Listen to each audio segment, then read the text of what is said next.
bear a fatal reverse, which I may experience as others have done, the complexion of my future fortune being known to him only, in whose power it is to bless to us even our afflictions.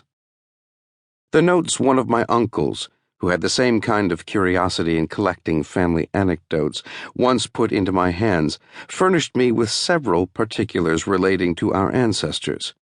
From these notes, I learned that the family had lived in the same village, Ecton, in Northamptonshire, for 300 years, and how much longer he knew not, perhaps from the time when the name of Franklin, that before was the name of an order of people, was assumed by them as a surname when others took surnames all over the kingdom, on a freehold of about 30 acres, aided by the smith's business, which had continued in the family till his time, the eldest son being always bred to that business, a custom which he and my father followed, as to their eldest sons.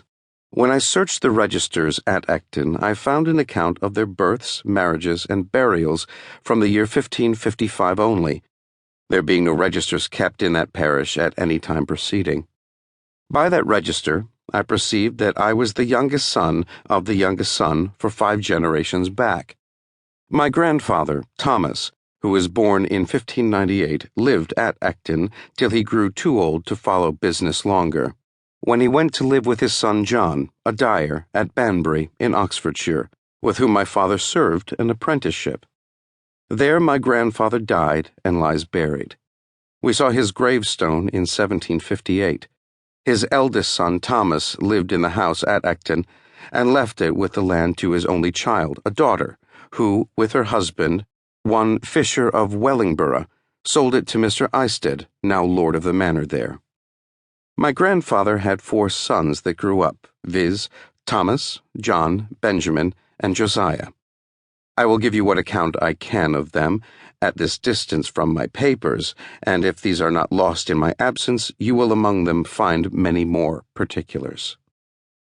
Thomas was bred a smith under his father, but being ingenious and encouraged in learning, as all my brothers were, by an Esquire Palmer, then the principal gentleman in that parish, he qualified himself for the business of scrivener, became a considerable man in the county, was a chief mover of all public spirited undertakings for the county or town of Northampton, and his own village, of which many instances were related of him, and much taken notice of and patronized by the then Lord Halifax.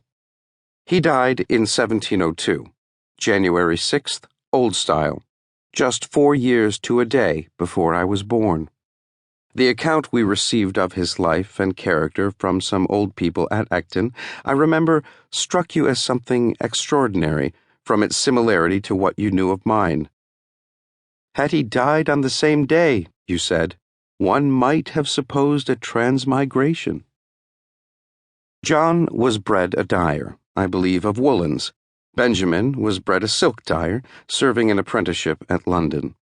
He was an ingenious man. I remember him well, for when I was a boy he came over to my father in Boston and lived in the house with us some years. He lived to a great age. His grandson, Samuel Franklin, now lives in Boston. He left behind him 2 quarto volumes, manuscripts of his own poetry, consisting of little occasional pieces addressed to his friends and relations, of which the following, sent to me, is a specimen. He had formed a shorthand of his own, which he taught me, but never practicing it, I have now forgot it. I was named after this uncle, there being a particular affection between him and my father. He was very pious, a great attender of sermons of the best preachers, which he took down in his shorthand, and had with him many volumes of them. He was also much of a politician, too much, perhaps, for his station. There fell lately into my hands, in London, a collection he had made of all the principal pamphlets relating to public affairs, from 1641 to 1717. Many of the volumes are wanting, as appears by the numbering, but there still remain 8 volumes in folio, and 24 in quarto and octavo. A dealer in old books met with them, and knowing me by my sometimes buying of him, he brought them to me. It seems my uncle must have left them here when he went to America, which was about 50 years since. There are many